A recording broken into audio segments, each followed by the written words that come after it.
أهلا بيكم. والنهاردة هنعمل فيلم أكشن جامد اسمه لوسيفر. بس قبل ما نبدأ ما ننساش نصلي على النبي ونعمل لايك ونشترك في القناة عشان توصلكم كل الفيديوهات الجديدة. بيبدأ الفيلم بدكتور في مستشفى، وبيكون واضح إن هو بيتكلم مع حد من المسؤولين وبيلومه على التقصير في شغله، لكن فجأة بتترمي طوبة كبيرة على إزاز المستشفى، وبنشوف مظاهرات اعتراض قدام باب المستشفى، وبيهتفوا وبيقولوا لا لموت بيكي لأن دي جريمة قتل. وبيجي تليفون من مستر فارما للصحفي مورجان بتاع قناته، وبيقول له إن الأوضاع هنا بتسوء جدا ومش عارفين هم هيعملوا إيه، لكن فارما بيقول له يوقفوا المتظاهرين من رمي الحجارة الكبيرة عشان يقدروا يصوروا اللي بيحصل. وبيتصل ميدي الراجان بفارما وبيهدده إن هو كمان يقدر يستخدم الشغب والأساليب الرخيصة دي لحزبه، وبيعرفوا إن هو مش جامد كفاية يعني عشان الناس تصوت له. وفجأة الصحفيين بيروحوا الميدل وبياخدوا رأيه في قضية بيكي، وبيقول لهم كلام في حقه وإن هو بيحترمه، وبيرفض بعد كده يجاوب على باقي الأسئلة احتراما لموته.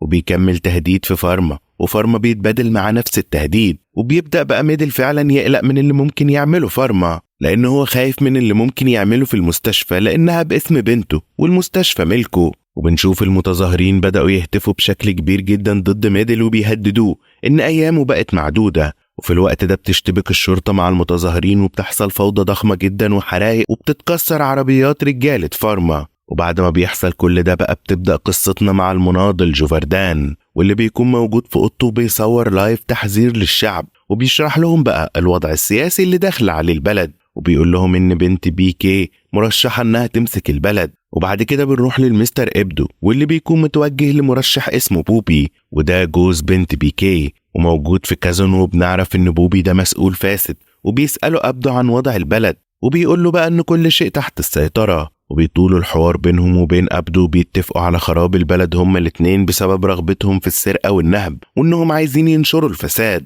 وكل واحد منهم بيعرض طلباته واللي هيقدر يقدمه، لغاية لما بيوصلوا الفكرة إنهم يضحكوا على الشعب ويخلوا بيكي عبارة عن ذكرى، ويرجعوا تجارة وصفقات المخدرات في البلد مرة تانية. وبيروحوا بقى المسؤول اسمه فيدور، وبوبي بيجيله تليفون من الدكتور سانجف، واللي بيقوله إن تقرير الوفاة وصل ومكتوب أمراض شيخوخة، وبيطلب إن هما ما يشرحوش الجثة. وبوبي بيقول له علم وينفذ، وفيدور بيسأله عن الفلوس اللي بيدفعها عشان خاطر كل حاجة تكون تحت السيطرة، وبيقول له بقى 2.5 مليون روبية في الشهر. بيعرفوا إن إحنا كده اتفقنا، وبيهددوا إن هو لو قل معاه هيحط رصاصة جوه دماغه. وفي الوقت ده بيظهر ستيف اللي هو المفروض يكون الحاكم لأن هو ابن بيكي، وبيطلع للحشد اللي بيجهزوا لجنازة أبوه، وهناك بقى بيكلموا فارما وبيعرفوا إن هو أكيد ما عندوش اعتراض إن يمسك الحكم، وبيقول له الجثث تتحرق وبعد كده نشوف القصة. وبينفذوا فعلا رغبته وبيطلعوا بالجثة وبيحرقوها، وبيودعوا بقى بيكي. وبنروح لبريا بنت بيكي، وهي بتلوم جوزها بوبي عشان ما حضرش الجنازة، وبيقول لها إن هو كان بيجيب كتاب هدية لبنتها، وبتقول له إنها في أوضتها وزعلانة. وبيودع بوبي مراته وبيروح لجان في بنته، واللي بتكون قاعدة بتحشش وبتكلم ولد على اللابتوب بتاعها، وأول ما بيخبط الباب بتخفي الحشيش وبتطلع تاخد الهدية. وبوبي ده أصلا بيكون جوز أمها، وبيطلب منها تفتح الكتاب، وبيطلع بقى إن هو جايب لها نوع حشيش قوي جدا، وبيطلب منها في المقابل حضن، وبتديله فعلا، لكن وهي قرفانة منه ومغصوبة على أمرها. وبيروح بوبي اجتماع الوزراء العاجل اللي عاملينه، وبيكون متأخر بسبب حواره مع جانفي، وبيبدأ بأن فارما رئيس الوزراء الجديد واللي بيكون تبع حزب الجبهة. وبتكون قرارات بوبي تعسفية جدا، وأي حد بيخالفه بيقول له يقوم يروح، مفيش قائد هنا غيري. وبيقول لهم الرئيس هيختاروا حزب الجبهة، ومش هيكون حد معروف لأنه مش بيجري ورا الحكم، وهيكون من نفس دم رمداس. وكلهم بيستغربوا، بيقول لهم قبل ما تعترضوا في 3 شنط بضعف راتب كل واحد فيكم هتتحط قدامه دلوقتي، وده بقى التمويل اللي بنحكي عنه. وكلهم بيسقفوا،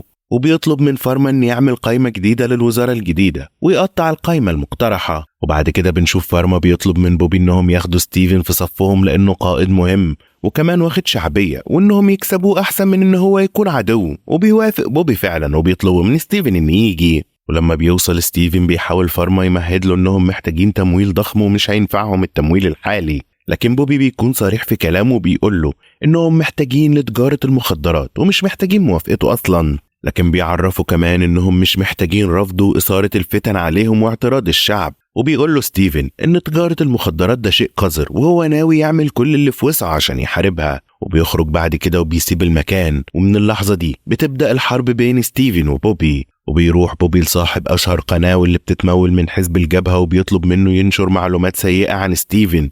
وبيستغرب جدا صاحب القناة وبيقول له إن ستيفن شخص كويس ومحبوب، وبيفكره بوبي إن هو مجرد متسول عنده وما ينفعش يعترض على كلامه، والراجل طبعا بيقول له سمعا وطاعة. وفي الوقت ده بيروح صاحب القناة لجوفردان وبيكذب عليه في كم معلومة وبيطلب إن يجمع معلومات تضر ستيفن، وبيطلع بقى يقولها في لايف على القناة وبياخد المبلغ اللي يطلبه. وطبعا لأن جوفردان ده شخص شريف فبيستفسر كتير عن الأسباب، والراجل بيقول له إن ده هيصب في مصلحة البلد. وبيروح جوفردان يفضل يبحث عن أدلة تثبت فساد ستيفن، وفعلا بيلاقي صفقات ذهب غير مشروعة وعمليات سرقة. وبيكلم القناة وبتيجي تصوره لايف وهو بيعرض المستندات، والمستندات دي كده بتثبت فساد ستيفن وإن هو شيطان، والناس مش حاسين أصلا إن هو كده وبيدعموه. لكن بيروح صاحب القناة بيته وبيراجع الفيديو وبيتصل ببوبي بيقول له إن في مشكلة ومش هيتم عرض الفيديو. بعد كده على طول بنشوف رجالة بوبي بعربية بيطاردوا جوفردان لغاية لما بيمسكوه بيخطفوه، لكن في النهاية بيرجعوه لبيته، وبتكون دي معناها رسالة ترهيب. وبعد كده بيتواصل بوبي مع رجالته انهم يروحوا يقفلوا المصنع اللي كان موجود ايام بيكي، وبيروحوا رجالته فعلا وبيكون عددهم كبير جدا. وهناك بتحصل مفاجأة لما بيلاقوا ستيفن داخل عليهم وبيزعق، فالحارس بتاعهم بيستهزأ بيه وبيقول له امشي من هنا. لكن في اللحظة دي بقى بنشوف ستيفن بيمسك المسدس من الحارس وبيقتله، وبيفضل يلطش فيهم كلهم ومش شايف حد قدامه، وبيضرب ستيفن حوالي 300 واحد لوحده ومحدش بيقدر عليه. وبوبي بقى بيقرر انه يخلص من ستيفن، وبيكون عارف ان المصدر الوحيد اللي يعرف منه اسرار ستيفن هي اخته، واللي هي اصلا تبقى مرات بوبي بريا. وبيدخل لبريا وبيمسك مذكراتها، وبيتصدم لما بيعرف ان ستيفن مش ابن بيكي اصلا، وبيطلع ان هو طفل لقيط، وبيكي جابه من الشارع عشان يعيش معاهم، وبسببه حصلت خلافات ضخمة ومامتها سابت البيت. وفي الوقت ده بيكون بوبي مجهز فضيحة لستيفن وبيتفق مع واحدة ست في الملجأ بتاع ستيفن انها تطلع على التلفزيون تقول ان ستيفن كان بيغتصبها هي وستات كتير، وان ابنها ده يبقى ابن ستيفن اساسا، وهي مش هتقدر تسكت على كل اللي بيحصل. وكالعادة طبعا بتاخد المبلغ المحترم، والبلد كلها بتتقلب على ستيفن وبتطلع مظاهرات بتهتف ضده وبتقول انه شخص فاسد وغشاش وواجب انهم يتخلصوا منه. وبيطلب بوبي من مراته الخانق مع بنتها بسبب مصاريفها المهولة انها تطلع تتفرج على المفاجأة اللي على التلفزيون وهو هياخد باله من البنت. ولما بتمشي مراته بقى بيحاول يغتصب البنت مرة تانية لكن مش بتوافق، وبيسيبها وبيطلع يتفرج على التلفزيون. وبتكون بريا مراته مصدومة ومش مصدقة ان ستيفن بيعمل التصرفات دي، وبتوصل الشرطة لبيت ستيفن وبتقبض عليه وبياخدوه عشان يتحاكم. وبتبدأ بقى هناك هتافات المتظاهرين في صالح حزب الجبهة ودعمهم. وبيظهر في الوقت ده جاتن، واللي بيكون مرشح من قبل بوبي عشان خاطر كان عايز ياخد الحكم، وجاتن بيكون ابن بيكي. وبياخدوا بوبي يظبط شكله ويحلق له دقنه، وبيطلب من خبراء التجميل بتوعهم انهم يغيروا شكله عشان يكون شبه ابوه. وبيروح جاتن يعلن نفسه الحاكم قدام الناس كلها وكله بقى بيهتف باسمه، وجاتن اصلا بيكون شايف ان الموضوع كوميدي وهو اصلا مش مهتم، وبيكون واضح انه مش عارف اصلا يلقي اي كلمة للشعب. وبوبي وفارما حاطين سماعات وبيملوه ان هو يقول ايه، وبعد ما بيقول جاتن الكلمة اللي مجهزها بيطفي السماعات، وبنتفاجئ ان هو بيقول للشعب انه هيسمعهم ومستني يعرف طلباتهم، وان هو مش في احتياج ان يقول لهم كلمة هو مجهزها ولا اي حاجة لان الشعب دول اهله. وبيتغاظ هنا بوبي جدا، لكن مستر فارما بيهديه، وبيبدأ جاتن بمطالب الستات الأول، وبيقول للشعب لأنه هو كان مفتقد حنان الأم فهيصب اهتماماته على البنات والسيدات، وكل الجمهور بيتبسط وبيهتفوا باسمه. وبنرجع تاني لمستر فارما وهو بيقول لبوبي إن الخطة ماشية زي ما هم مرتبين بالظبط، بس فاضل التمويل لأنهم محتاجين الفلوس. بيبدأوا شغل فعلا، وبوبي بيقول التمويل جاي، وفجأة بنشوف عمليات إرهاب وقتل وتفجير بتحصل على حدود المدينة في البحر وفي البر، والمسؤول عنها بيكون واحد اسمه مستر زيد، وده بقى أكبر قائد مرتزقة في آسيا. وزيد ده بيكون مأمور من ستيفن إنه ينفذ العمليات دي. وبنروح بقى لبوبي واللي بيجيله تليفون في نص الليل بإن تمت مهاجمة رجالته كلهم، وإن في ناس اتقتلت والشاحنة كمان اتفجرت، وإن المرتزقة دول بيكون مطلبهم إن في خلال 7 أيام يتم الإفراج عن ستيفن. وبيتصدم بوبي مش بيكون فاهم أي حاجة، والراجل بيقول إنهم ما عندهمش القوة الكافية لمواجهة جماعة زيد، وإنهم لازم ينفذوا لهم مطالبهم. وبيفكر بوبي إن قدامه 7 أيام ويطلق سراح ستيفن وإلا كده هيخسر التمويل. وبعد كده بقى بنتصدم لما بنشوف فيدور في بيت أبدو، وبيقول له اديني سبب واحد يخليني ما اقتلكش، بيقول له والله إن أنا بريء. وبنروح بعد كده لبوبي اللي بيطلب من فارما إنه يطلق سراح ستيفن، لكن فارما بيتضايق وبيقول له ان انت فاكر البلد هتمشي على مزاجك ولا ايه؟ وبوبي بيقول له بص، من غير اي صداع هتنفذ كل اللي بقولك عليه، لانك لو ما نفذتش هقولك مع السلامة. وفارما بقى بيضرب مشوار للمنافس بتاعه ميديل، وبيقول له ان هو موجود في سجن كذا وعامل لهم مشاكل في الحكم، بس ميديل بقى بيكون اصلا مش مهتم بالمجال ده دلوقتي، لكن فارما بيفضل يتحايل عليه، وبعد كده بيقول له خلاص اعتبره انه ميت. وبنروح للمساجين وهم شغالين في مصنع خشب وستيفن معاهم، وفجأة بقى بيتجمعوا كلهم وبيقولوا لستيفن انهم مش بيكرهوه، لكن دي اوامر عليا ولازم تتنفذ، ان ستيفن لازم يتقتل. وبيهجموا عليه وبتبدأ معركة كبيرة، لكن ستيفن بيفضل يضرب في الرجالة يمين وشمال لغاية لما بيجيب أتخن واحد فيهم على الأرض وبيقدر يوقعهم كلهم. وبيجي واحد من الرجالة اللي واقعين على الأرض يقوم تاني ولسه بقى هيعمل نفسه شبح، بس بيظهر ستيفن بقى مهاراته عليه وبيقدر يجرحه جروح عميقة جدا وبيقع على الأرض تاني، لكن المرة دي بيكون بينزف. وبيقول له ستيفن ان يبلغ رئيسه ميديل ان هو ما يقلقش، ستيفن مش هيتدخل في السياسة مرة تانية. والمأمور هنا بيطلب الإسعاف، وبيروح مستر فارما يزور ستيفن في السجن، وهناك بيمثل عليه دور الشخص اللي عايز مصلحته وعاوز يتحد معاه ضد بوبي الخاين عشان خاطر يرجع حزب الجبهة زي ما كان. وبيقول له ايه اخر الاخبار واللي حصل مع جابتن، لكن ستيفن بيكون عارف نيته اصلا وبيقول له يروح لانه هو استحالة يبقى في فريقه. وبنرجع تاني للست اللي كانت لسه والدة وقومت الشرطة والمدينة على ستيفن بادعائها مقابل فلوس، وبنشوفهم بقى بيطلبوا منها انها تطلع لايف تنفي كل كلامها وتقول ان ستيفن ده شخص رائع وجميل وانها كانت مهددة، وفي المقابل هم هيسفروها دبي وهيكون هناك ليها وظيفة ب10,000 روبية. وبتوافق فعلا الست وبتطلع تعلن ده على التلفزيون، وبيسألوها بقى عن اسم الشخص اللي هددها لكن مش بتقدر انها تقول اسمه. وبنروح لجانفي وبتكون في سكن طالبات وبتاخد اوفر دوز وبتتنقل على المستشفى، وبيتم التواصل بمامتها واللي بتيجي جري تسأل فيه ايه، وبتتصدم لما الدكتورة بتقول لها التحاليل أظهرت إن جانفي بتتعاطى حشيش ومخدرات وهيروين، لكن صحتها دلوقتي بقت أحسن. وبتدخل بريال جانفي وبتسألها ليه وبتضربها بالقلم، وبتروح البنت بقى تعيط وبتقول لأمها إن بوبي هو اللي بيجيب لها الحشيش، ومش بتكون مصدقة بريا، لكن جانفي بتزيد لها بقى الموضوع وبتقول لها إن هو كمان بيعتدي عليها جنسيا،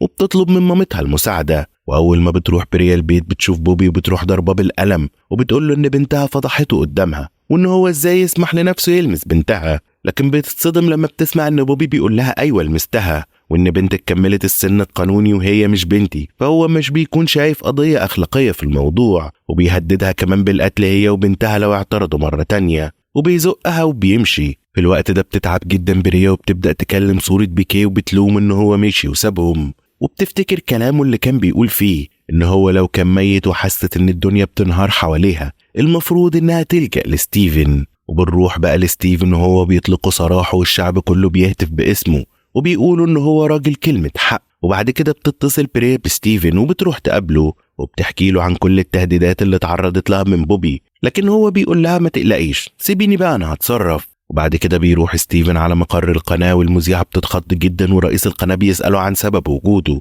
لكن هو بيقول لهم إن بكرة عاوزكم تذيعوا الاجتماع اللي هينعقد الساعة 5 مقابل 450 مليون روبية. بتتصل بريا بجابتن وبتقول له هتلاقي في عربيتك مستندات كتير وملفات، وبتطلب منه يقراها وبتقفل. وتاني يوم الساعة 5 بتعرض القناة الاجتماع واللي بيكون بقى جابتن عامله عشان يفضح كل مخططات حزب الجبهة بالورق. وبكده بوبي بقى في ورطة كبيرة مع أبدو وفيدور، وبيكتفوا أبدو وبيستنى فيدور، لكن بوبي بيقدر إن يقتل أبدو وبيطلع يتخانق مع فيدور، بس رجالة ستيفن بقى بيقتلوا فيدور ورجالته وبياخدوا بوبي لستيفن.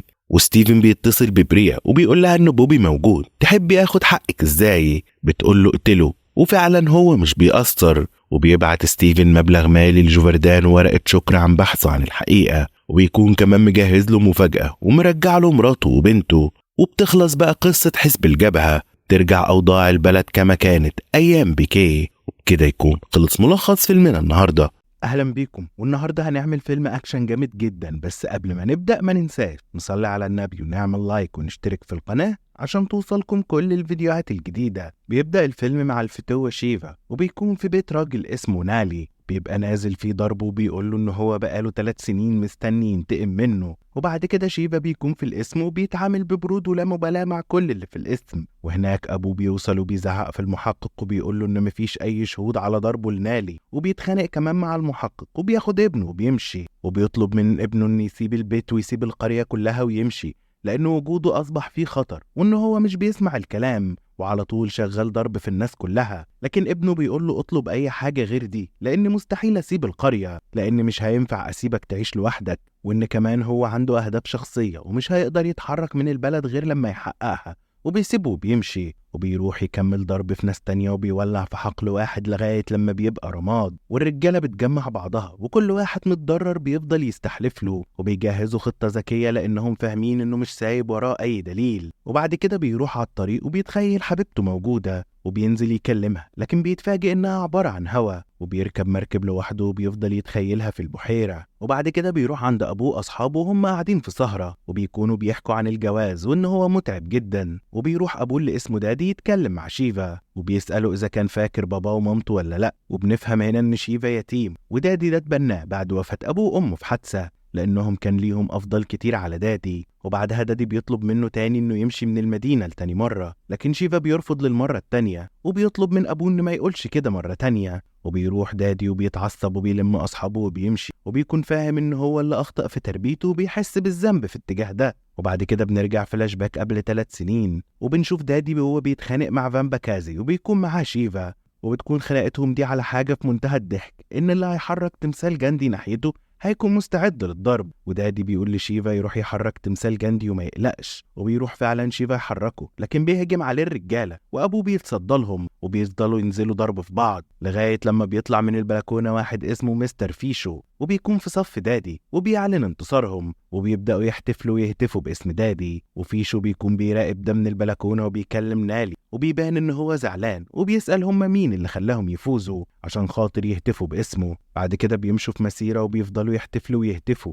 وبتكون بنت فيشو باصه من بلكونتها ومغرمه جدا بشيفا. وبيروح دادي الفيشو وهناك بيقول له انهم اصبحوا احرار ومفيش قوات معارضه تاني، ودلوقتي مفروض ننفذ وعدنا للناس. ودادي بيطلب من شيفا انه يروح يساعد بنته في تجهيز الاكل، وبيروح شيفا على المطبخ والبنت بتفضل تغلس عليه. وبعد كده بنشوف مهرجان في القرية وبيكون أغلب اللي بيعرضوا المهرجان مغطين وشوشهم، وفجأة بيحاولوا 2 منهم يهجموا على فيشو، لكن دادي وشيفا بيلحقوه وبيطلع شيفا يطاردهم وبيجري وراهم، لكن هو مش بيلحقهم وبيرجع على بيت فيشو. وبيكونوا شغالين يحكوا عن فان باكازي أكيد هو السبب ورا كل اللي هم فيه، لغاية لما بيوصل شيفا وبيقول لهم إنه ما قدرش يمسكهم، لكن هو اتأكد إنهم رجالة فان باكازي فعلا. وهنا بقى بيسخن دادي وبيقول له يلا بينا نضربهم، لكن فيشو بيقول له إن هو عارف هيتصرف معاهم إزاي. وبنروح لكازي واللي بيكون لامم رجالته حواليه وبيقول لهم استنوا وهتشوفوا فيشو هيرجع يتفاوض معايا، وطبعا ده بسبب حصتي في المقلع، وشيفا ودادي مش هيكون لهم كلمة ولا وجود. وبعد كده بنشوف شيفا وجدته وهو بيوصلها للمعبد، لكن بتيجي بنت فيشو وبتركب معاهم وبتسوق هي لغاية لما بيوصلوا للمعبد. وهناك بتقول لجدتها ان هي رايحة معبد تاني، وبتاخد شيفا في العربية وبتفضل تلف بيه وبتغلس عليه لغاية لما بيوصلوا للمعبد اللي هي رايحاه، وبينزلوا فعلا ينفذوا الطقوس وبيخرجوا.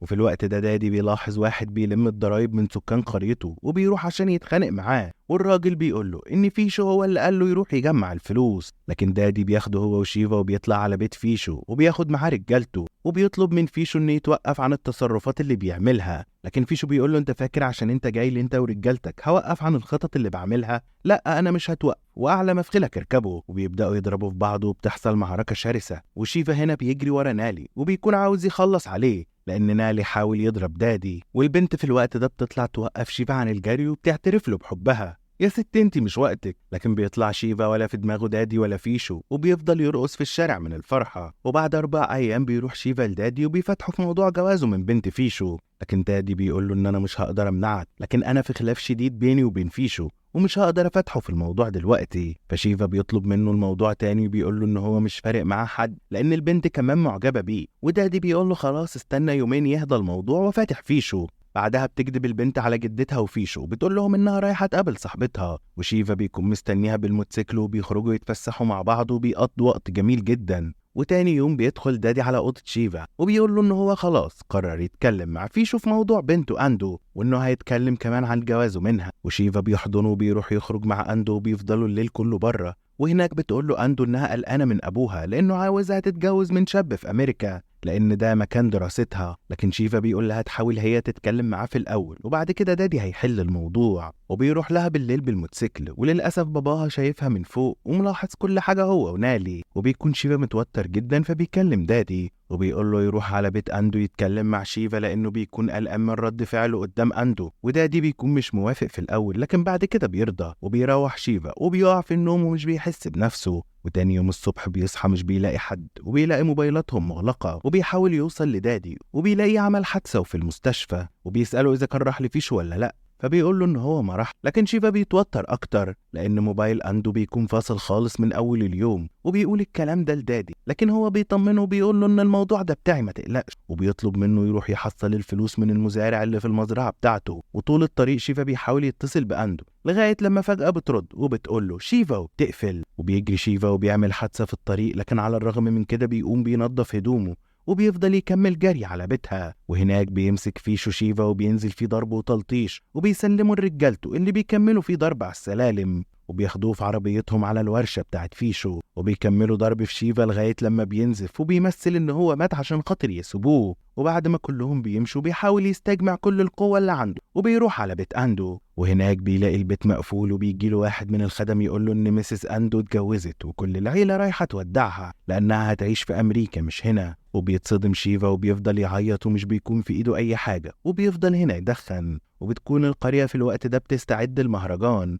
وبيكونوا محضرين فقراتهم وجايبين فنانات عشان يغنوا، وفي الأثناء دي بيروح دادي لمنظم المهرجان وبيقول له أرجوك شوف حل مع شيفا لأنه رافض يقبل أي كلام وحزين طول الوقت ومش عايز كمان يجي يحضر المهرجان معاهم. والراجل بيقول له أنا وأنا ماشي من البلد هاخده معايا عشان يغير جو وكلها مسألة وقت وهيكون كويس وبعد كده هينساها. وبعد 3 سنين بترجع أندو تاني للقرية وشيفا بيعرف وبيروح لبيتها عشان ينادي عليها وبيكون في غاية السعادة، لكن بيطلع له فيشو وبيحذره ان هو هيتصل بالشرطة لو ممشيش دلوقتي. وشيفا بقى بيكون شجاع قوي وبيفضل يفكر أندو بأيام زمان وبيقول لها 3 سنين انفصال يبقى كفاية كده. تقريبا شيفا مش فاهم انها بقت ست متجوزة، واول ما فيشو بيجيب اخره من شيفا بيتصل على الشرطة على طول والشرطة بتيجي تقبض على شيفا وبياخدوه على الاسم. وفيشو بيخلي رجالته يحرقوا الموتوسيكل بتاع شيفا وبيروح دادي الاسم عشان ياخد شيفا، وهناك بقى بيشوف العين الحمراء من الشرطيين اللي بيكونوا زهقوا من أعمال الشغب بتاعت شيفا وتصرفاته العشوائية وبيكونوا ساعتها مديين له العلقة تمام وبيطلعوه من جوه وبيسلموه لدادي وبياخده ويروح. وأول ما بيجي يقرب منه شيفا بيزقه بعيد ودادي بيسيبه وبيروح يقعد بره وبينام.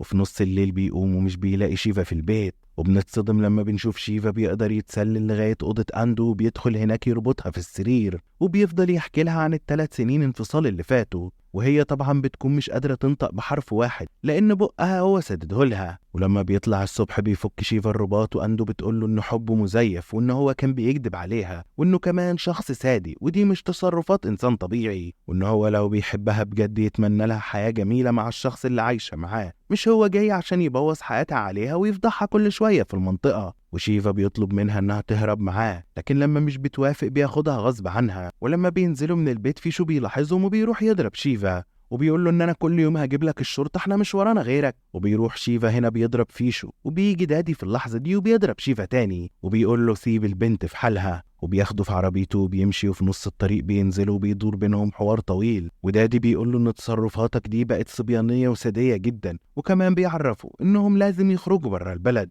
لكن شيفا بيتضايق جدا وبيقول له ان هو مش هيخرج بره ودادي بيقول له ان هو لو عايز يخسر يخليه في البلد وبيركب العربية وبيودي شيفا لمكان معزول وبيسيبه هناك وبيطلع يركب عربيته وبيمشي. وبيقعد دادي مع صاحبه وبيقول له انه أندو دي بنت قذرة وقليلة الأدب وبتاخد اللي عايزاه من الرجالة وبترميهم، لكن للأسف شيفا حبها بجد وبيحكي له ساعة لما عمل الحادثة والموضوع ده أصلا نصه كدب لأن هو بيكون راح لبيت أندو وهناك بيسمع البنت وباباها وهي بتقول له إنها بتحب واحد تاني في أمريكا وعايزة تتجوزه وأصلا ما جابتش سيرة عن شيفا. وبيروح دادي يسألها عن سبب اللي عملته وبتروح تمثل عليه تاني لكن هو بيصدمها لما بيقول لها إن هو سمع حوارها مع باباها، لكن بتقول له إن هو كان عاجبها وقدرت تاخد اللي هي عايزاه وخلاص الموضوع مش صعب. لكن دادي بيقول لها انت بنت ما تربيتيش وبيسيبها وبيمشي. وصاحب دادي بيستعجب جدا ان في بنات بالشكل ده وبيحزن جدا على شيفا. بعد كده بنروح لأبو أندو وهو بيقول لها جوزك جاي بكرة ومش عارف هنعمل ايه في تصرفات شيفا لأن انت السبب في كل ده. وهي بتعمل نفسها بريئة وباباها بيفضل يزعق فيها وبيتعصب عليها بسبب تصرفاتها القذرة. وبيروح فيشو الكازي وبيقول له ان انا عايزك تجمعهولي وتحبسه لغاية لما تمشي بنتي وجوزها، فبيقول له علم وينفذ. وبيروحوا يدوروا على شيفا في كل حتة لغاية لما بيلاقوه في الكوخ بتاع دادي، وبيهجموا كل الرجالة عليه وبيقدروا فعلا يأذوه، لكن في النهاية هو بيقدر يخلص عليهم ومش بيكون فاضل غير نالي. وبيروحوا يتخانقوا هما الاتنين في مكان تاني، وشيفا بيفضل يضرب نالي وبيقول له مين اللي بعتكم، لكن نالي بيقول له أندو، وشيفا مش بيصدق وبيكمل ضرب. لكن نالي ساعتها بيقسم له ان أندو هي اللي مديها فلوس وقالت لهم روحوا اقتلوه. في اللحظة دي بيرن تليفون نالي وبيلاقي فعلا أندو بيفتح عليها، وبيلاقيها بتقول لنالي خلصوا عليه لأنه المفروض يموت. وبيتصدم شيفا هنا صدمة عمره في أندو، وبيسيب نالي وبيقع على الأرض، وبيجيله نالي من وراه وبيفضل يغزه بالمطاوي. وبيروح شيفا يقول له اقتلني وخلاص، وابقى روح بقى اقول لها اني ميت عشانها وانا مبسوط. فبيصعب على نالي وبيحكي له كل حاجة، وبيقول له ان اللي حصل ده حصل عشان رغبتها، لكن هي ما حبتكش ولا لحظة. واول ما بيسمع الكلام ده بيصرخ وبيقتل نالي. وفجأة بنلاقي شيفا في أوضة أندو وبيقول لها سبق وقلتيلي انك عاوزة تموتي قبلي بدقيقة، انا جاي بقى انفذ لك امنيتك. لكن هو بيموت قبل ما يقتلها. كده بيكون خلص ملخص فيلمنا النهاردة. وما تنسوش تعملوا لايك على الفيديو وتشتركوا في القناة لو انتوا جداد.